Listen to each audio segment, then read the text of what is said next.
Pessoal, bom dia. A gente vai continuar hoje, vai concluir o direito à igualdade, tá bom?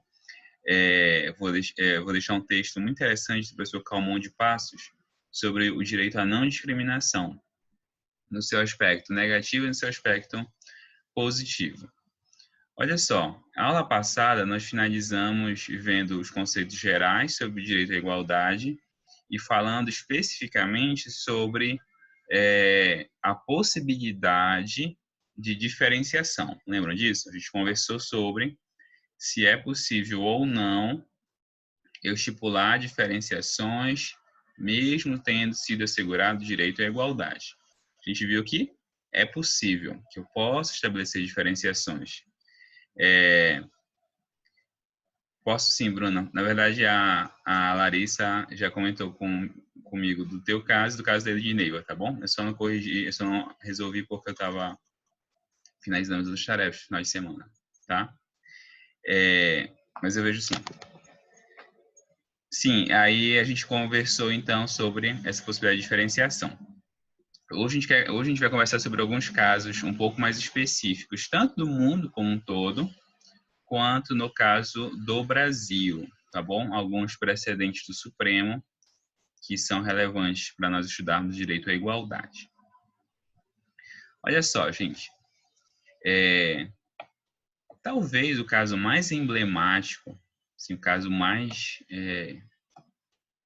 diria delicado por um lado, mas diria controverso por outro, é o direito à igualdade nos Estados Unidos. Por quê? Porque lá foi institucionalizada a diferenciação. Mas antes de chegar nisso, a gente tem que avançar. Não lembro se eu deixei para pesquisa por vocês.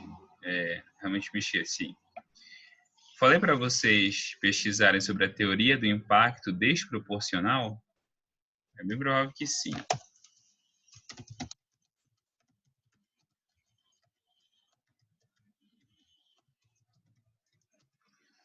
Vocês não vão revelar se eu disse ou não, né? Então eu vou prosseguir.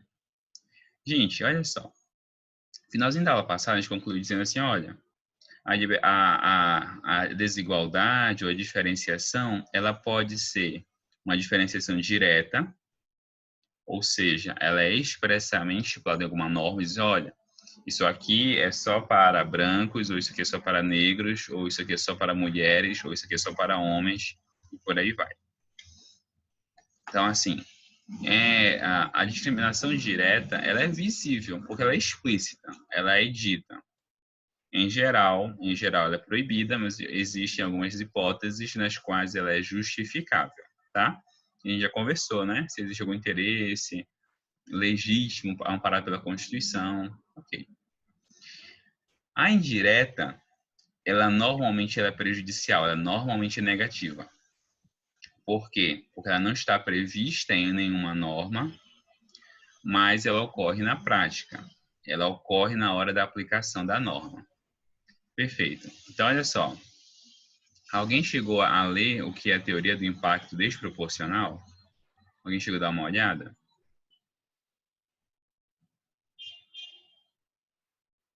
Não.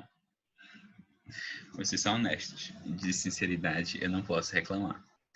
Gente, olha só. Imagina a seguinte situação. Eu pego e chego. Isso era melhor quando eu era no presencial, que era mais fácil de perceber. Eu digo assim, olha, eu vou dar um ponto de forma aleatória. E aí eu vou dar um ponto de forma aleatória para todo mundo que... eu não vou saber dar um exemplo assim, à distância. Todo mundo que tiver foto no perfil, tá?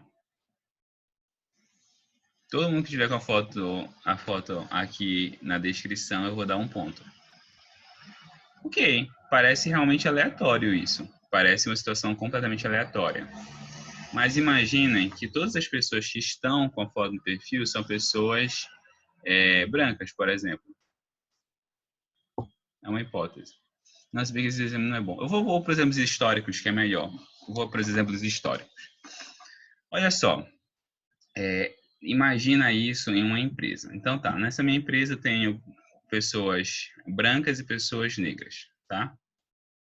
E aí eu digo assim, olha, gente, a minha empresa é uma empresa de construção civil, então assim, é irrelevante ou é pouco relevante a formação escolar dos meus empregados. Eu digo assim, olha, eu vou dar uma promoção, vou dar um aumento de salário para todo mundo que tenha o ensino médio completo. Ok. E, aparentemente é discriminatório isso? Não, não é discriminatório. O problema é que naquela minha empresa, só quem tem ensino médio completo são pessoas brancas. Pessoas negras não têm ensino médio completo. Bem, a norma em si ela é discriminatória? Ela diz assim, olha, só brancos vão receber aumento. Não, ela não diz isso. Ela diz que todo mundo que tem ensino médio completo vai receber aumento. Qual é a questão? É que quando eu aplico essa norma na prática, quando eu coloco essa norma em ação, essa norma afeta de forma desproporcional uma categoria. Ela prejudica de forma desproporcional apenas um grupo. Ela não provoca um problema geral. Não é esse o ponto. Ela provoca um problema dentro de um grupo específico. Então, esse é o primeiro exemplo. Segundo exemplo, gente, esse aqui é um exemplo real. Isso foi em Chicago, se não estou enganado. Não lembro a cidade exata, mas acho que foi Chicago. Início do século XX. Saiu uma lei municipal e disse, olha, é proibido na cidade de Chicago lavanderias em casas de madeira. É proibido lavanderias em casas de madeira. Aí você diz assim, ó, isso é discriminatório? Não, não é discriminatório. Talvez por higiene e tal, ok. Só que aí vem um ponto. Só quem tinha, ou quase todos que tinham lavanderias em casas de madeiras eram chineses. E os americanos que tinham, a prefeitura normalmente passava, ignorava, fingia que não era. Então, olha só, a lei ela é aparentemente não discriminatória, mas quando ela se torna discriminatória, gente? Quando a lei alcança especificamente ou alcança de forma específica, de forma restrita, um grupo. Ela se torna discriminatória neste momento. Ficou claro que a teoria do impacto é desproporcional? Então, quando a aplicação de um critério aparentemente não discriminatório afeta de forma desproporcional grupos específicos. Então, olha só, aparentemente você vai ter uma lei, ou uma norma, ou um critério que é para todo mundo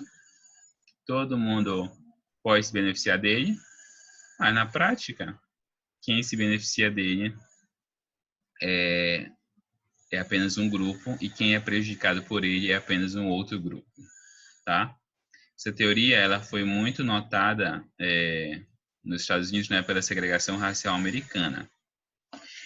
Essa teoria, no entanto, ela está vindo à tona nas últimas décadas por um motivo inverso. Gente, eu acho assim, vai ser um problema jurídico. Ela protege. Então, essa teoria do impacto desproporcional, ela é um tipo de discriminação indireta. Por isso, essa teoria do impacto desproporcional acaba violando o direito à igualdade. Violando o direito à igualdade. Tanto aqui no Brasil, quanto lá nos Estados Unidos, que foi onde ela surgiu originalmente. Tá? Olha só. Deixa eu só.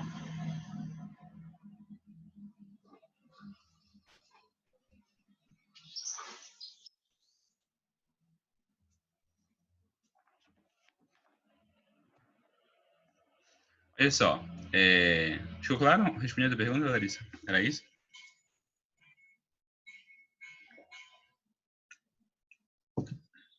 Olha só, gente, tem um caso que vai ser um caso emblemático nos Estados Unidos, que é o caso em relação a asiáticos. Olha só, asiáticos, isso assim, não é novidade para ninguém, eles vão dominar o mundo, isso com certeza. E aí, não é diferente nas universidades americanas. Nas universidades americanas, tem muito asiático, tem muito asiático. E aí eles estavam ocupando muitas vagas. E aí o que foi que começou a acontecer? As universidades americanas, elas têm cotas, assim como no Brasil elas também têm cotas. Elas começaram a ampliar o número de cotas. E aí, o que foi que se começou a perceber? E o que foi que os grupos de alunos asiáticos começaram a argumentar? Que as universidades americanas estavam ampliando as cotas para reduzir as vagas nas quais eles poderiam concorrer. Porque eles não poderiam concorrer nas cotas. Então, a argumentação deles, que eu acho que já foi até parar na justiça, é que as universidades americanas, vamos supor, elas estão ampliando a quantidade de vagas reservadas para que eles não possam ter acesso àquelas vagas. E eles estão usando essa estrutura argumentativa de uma teoria do impacto desproporcional, ou seja, ok, aparentemente ela está tentando beneficiar grupos minoritários, mas na verdade ela está querendo excluir os asiáticos do processo seletivo. Estão entendendo a situação? Isso é uma situação extremamente complexa. Vou ter que analisar, e aí, tá ou não tá, é realmente essa a intenção dela? Está ocorrendo isso na prática ou não está ocorrendo? Vai ser uma situação bastante delicada. Claro, esse conceito aqui de discriminação desproporcional. Bora lá para alguns casos emblemáticos.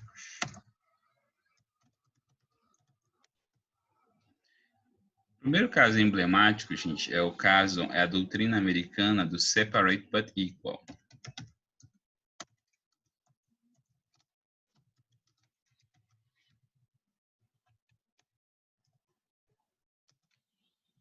Alguém já ouviu falar dessa doutrina na escola, no ensino médio, lá em História Contemporânea?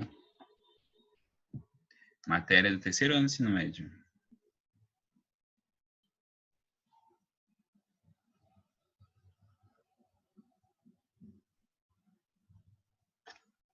Não? O que era isso, Janaína?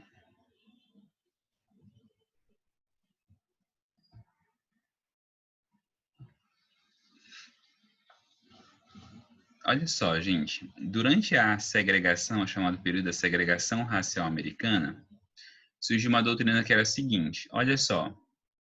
Essa é a doutrina da segregação.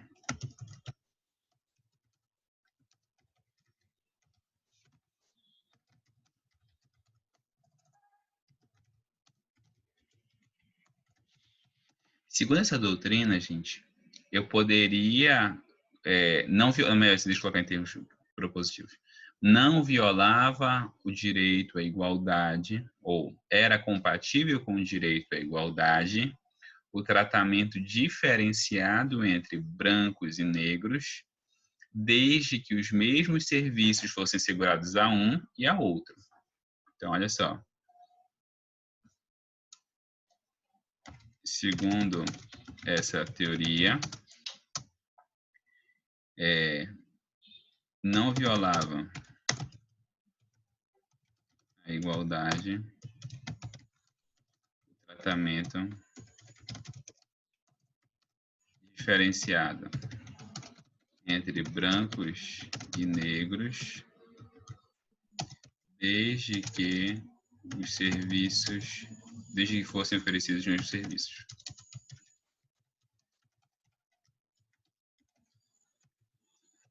Lembraram? Gente, qual é o grande dilema aqui? O grande dilema aqui é que os serviços não eram iguais. Os serviços para brancos eram muito melhores que serviços para negros. Isso era perceptível principalmente na educação. As escolas para brancos eram muito melhores que as escolas para pessoas negras. Então, isso aumentava a distância, né? Porque você já tinha a separação, você tinha uma segregação forte na sociedade e você não tinha acesso aos mesmos processos educacionais. Então, por exemplo, com isso, era possível que um hotel recusasse hospedar uma pessoa negra. Você poderia ter uma escola que recusasse receber uma pessoa negra. Você tinha condomínios de casas em que os proprietários eram proibidos de vender as casas para pessoas negras. Segundo a própria Suprema Corte, isso não era nenhum problema. Por que não era nenhum problema? Porque se eu tivesse serviços para brancos e também tivesse serviços para negros, então isso não violava o direito à igualdade. Então, deixa eu ver aqui. Então, qual era o problema? A qualidade dos serviços não era a mesma, que agravava a situação de discriminação das pessoas. Tá? E aí nós temos um caso emblemático, que é chamado caso Brown. No caso Brown, o que foi que a Suprema Corte fez? Ela mudou o entendimento. No caso Brown, a Suprema Corte disse, não, essa doutrina ela não é mais compatível com o direito à igualdade. Deixa eu pegar aqui o nome do caso. Está aqui, ó. É esse caso. Caso Brown versus Conselho de Educação de Topeka. Conselho de Educação. Nesse caso, a Suprema Corte é um caso extraordinário, gente. A Suprema Corte reconheceu e autorizou que as crianças negras estudassem nas mesmas escolas que crianças brancas. Embora, isso aí vem um ponto, né, que chega a ser, bastante controverso. Bastante, não é nem controverso a palavra, chega a ser bastante conflitante, né? Os estados se recusavam a cumprir a decisão. Muitos estados se recusavam a cumprir a decisão da Suprema Corte. Eu não lembro se eu recomendei esse filme para vocês, mas eu vou recomendar de novo, Selma. Assistam Selma, que é um filme sobre esse caso. Sei que eu tenho baixado? Não tenho, tenho Estrelas do Fim do Tempo. Mas são dois, então, que eu vou recomendar para vocês. Que é Selma, o filme Selma, e o filme Estrelas Além do Tempo.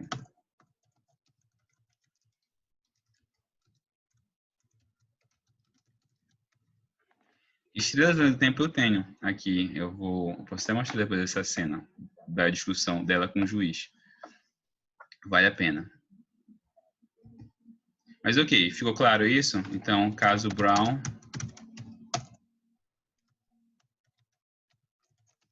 Suprema Corte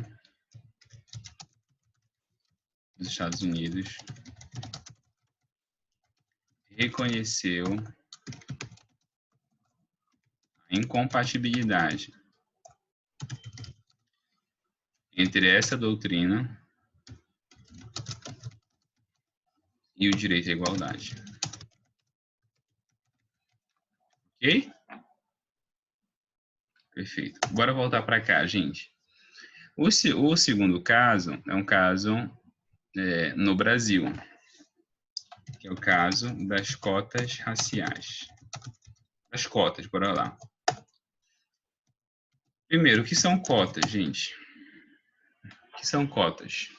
Vocês sabem, vocês aprenderam isso? Quem veio do ensino médio sempre faz essas reflexões na hora do vestibular.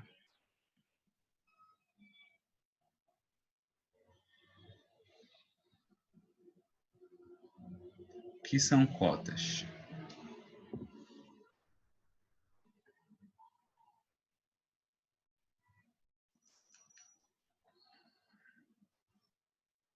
Reserva de vagas. Isso, perfeito. A Larissa conseguiu conceituar bem. Olha só, e aqui a gente vai trabalhar especificamente o caso de cotas na educação, tá? Porque tem uma situação de cotas no mercado de trabalho, só que aí a gente pode seguir quase o mesmo critério daqui. O caso mais emblemático, mais interessante para a gente é o caso das cotas na educação. Então, cotas são reserva de vagas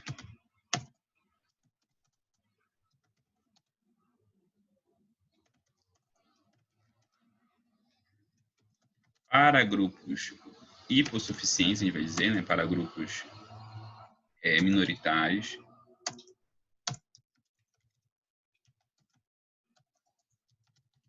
como forma de viabilizar o acesso a um serviço básico, um serviço fundamental, que aqui no caso é a educação. Olha só, o que são cotas? Você tem vários grupos na sociedade. Um desses grupos, ele se encontra em uma condição de minoria, e é um grupo minoritário no sentido político, ou seja, ele é um grupo excluído, ou ele encontra-se em uma situação de privação de direitos. Então, você vai facilitar o acesso dele a um serviço fundamental, um serviço básico, para que ele consiga, então, sair daquela condição, tá? Olha só, no Brasil, nós temos dois critérios das cotas. Critérios raciais e os critérios econômicos ou socioeconômicos.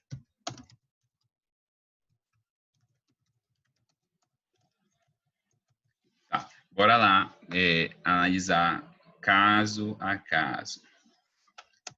Primeiro ponto, o que se entende por raça, gente? O que é raça? Existe raça?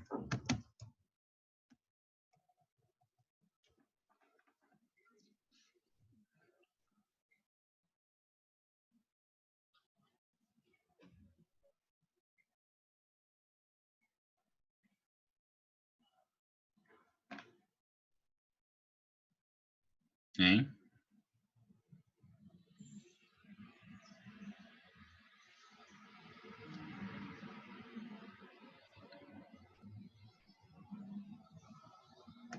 Olha só, gente, a resposta é não. Não existe raça no sentido biológico. Isso, muito bem, Larissa. Olha só, não existe em sentido biológico. Porque em sentido biológico só existe uma raça, que é a raça humana. Então, nós, seres humanos como um todo, somos a raça humana. Não existe uma sub-raça, não existem sub-raças, tá bom?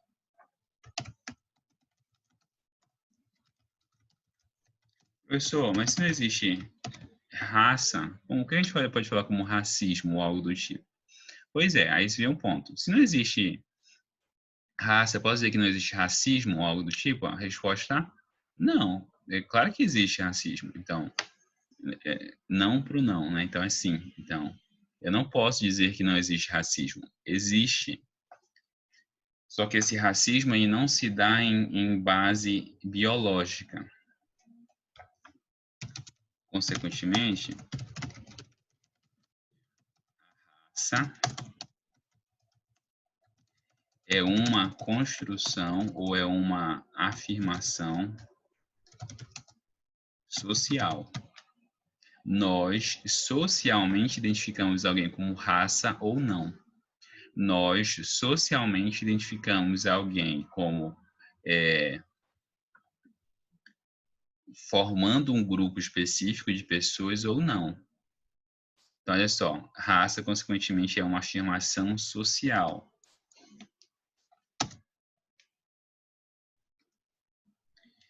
em razão de algum critério socialmente estipulado. É isso que faz com que, por exemplo, então, exemplo, no Brasil, qual é o critério que a gente usa para definir raça, gente? Vou dar logo a dica. Pode ser um critério genotípico ou um critério fenotípico. O professor não lembra mais o que é isso. O que é um critério genotípico e o que é um critério fenotípico, gente? Me ajudem.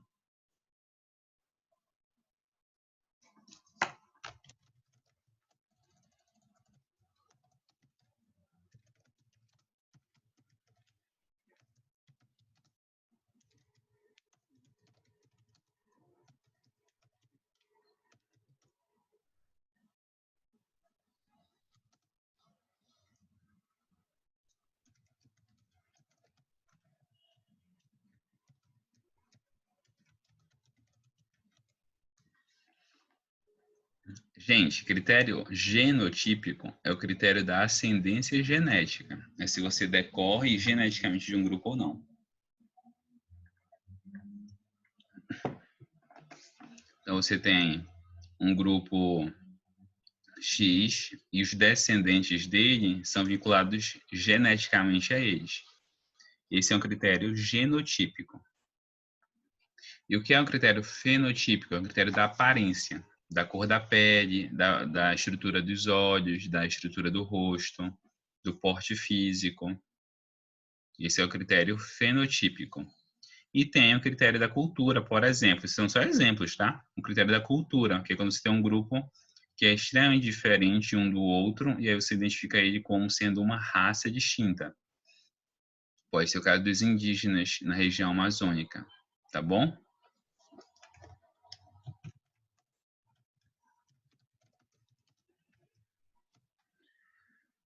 Ok. Então, dito isso, eu posso dizer que existe um processo de racialização no Brasil? Existem raças no Brasil a partir desse critério social?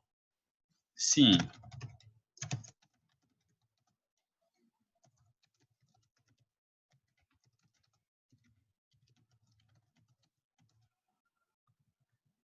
É esse o termo, tá? Racialização, processo de identificação de raças. Existe um processo de racialização a partir, principalmente, do critério. Qual critério que a gente usa no Brasil para dizer que alguém é de uma raça? Ou para diferenciar em raças? Ah, professor, não, eu nunca fiz isso. Não, gente, não estou perguntando se vocês fizeram isso ou não. Estou perguntando assim, socialmente, como é que o Brasil se comporta em relação a isso?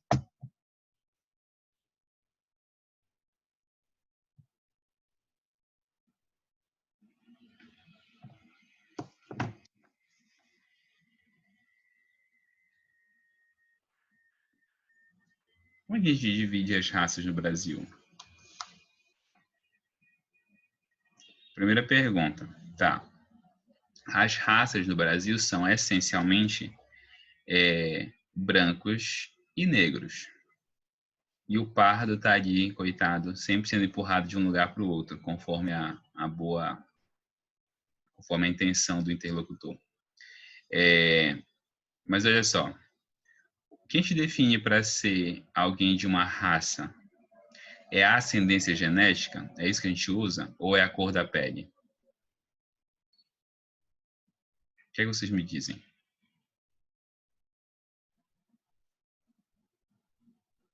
Cor da pele ou ascendência genética? Gente, no Brasil, o critério que nós escolhemos, ou o critério que nós usamos, é o critério fenotípico, é o critério da cor da pele.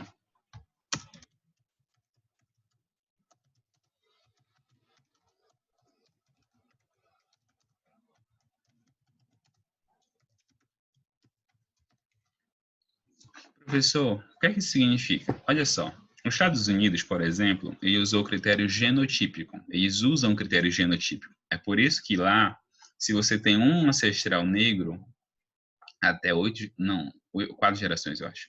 você é negro. Então, assim, você pode ser branco, a pele pode ser branca, você pode ter os dois pais brancos. Se você tiver um ascendente negro, você é negro. Então, para eles não importa a cor da sua pele, não é essa a aparência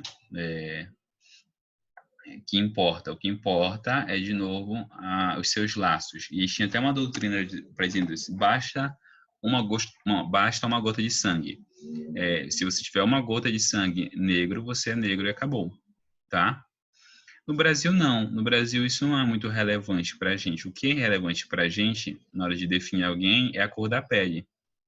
Então, a cor da pele é o que predomina. Então, por exemplo, você pode ter casais, como eu tenho um amigo. O pai dele é negro, a mãe dele é branca, ele é negro e a irmã dele é branca. Então, para a gente é muito simples. Então, assim, ele é negro e a irmã dele é branca, porque o nosso critério é um critério fenotípico. Em um critério genotípico, os dois seriam negros. Os dois seriam negros, independentemente da cor da pele. Tá. Dito isto, aí vem a seguinte pergunta.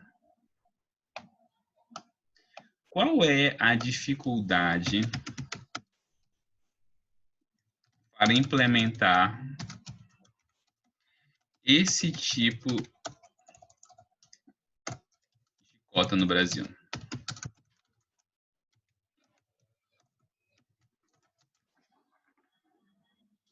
Qual é a dificuldade que nós temos no Brasil para implementar as cotas raciais?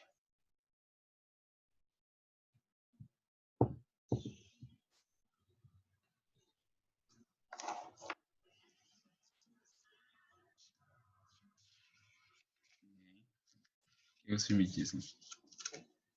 Vocês nunca tiveram essa conversa no ensino médio, gente? Não acredito nisso.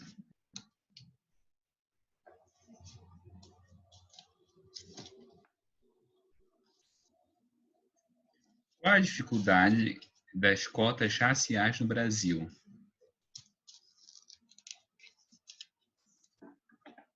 Nenhum, não tem dificuldade. Tem dificuldade, sim.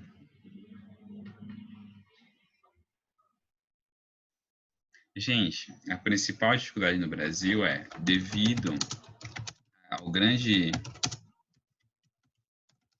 processo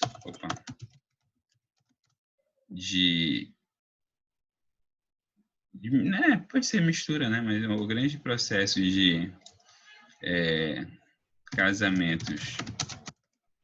Não vou nem dizer casamento, porque casamento envolve o aspecto mais formal, né? Grande processo de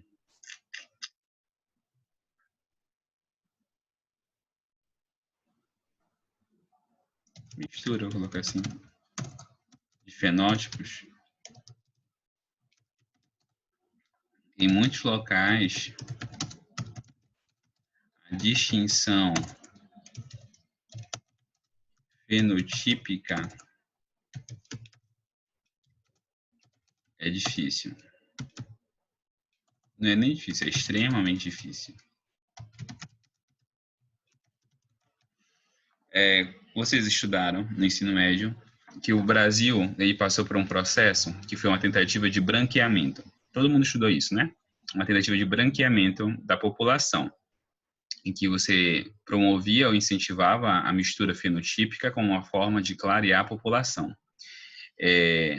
Isso foi uma política de Estado por algum período, mas isso também acabou sendo um processo acabou sendo um processo até que ocorreu de uma forma relativamente não estatal, né?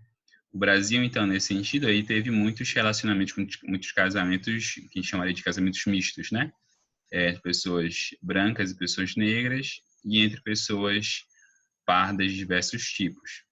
E aí surge a figura do mestiço, né? O mestiço é aquele que tem sangue de um lado e sangue de outro lado. E isso é uma coisa muito típica do Brasil. Então, outros países na América Latina, Estados Unidos e da América do Norte, né, eles não passaram por esse processo. Então, em muitos outros países, essa mistura ela é pouco recorrente. No Brasil, não. No Brasil, ela é muito recorrente.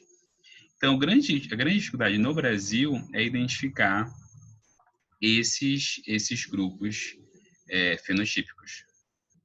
É identificar quem é branco e quem não é branco. Porque entre o branco e o negro existe uma grande diversidade de fenótipos.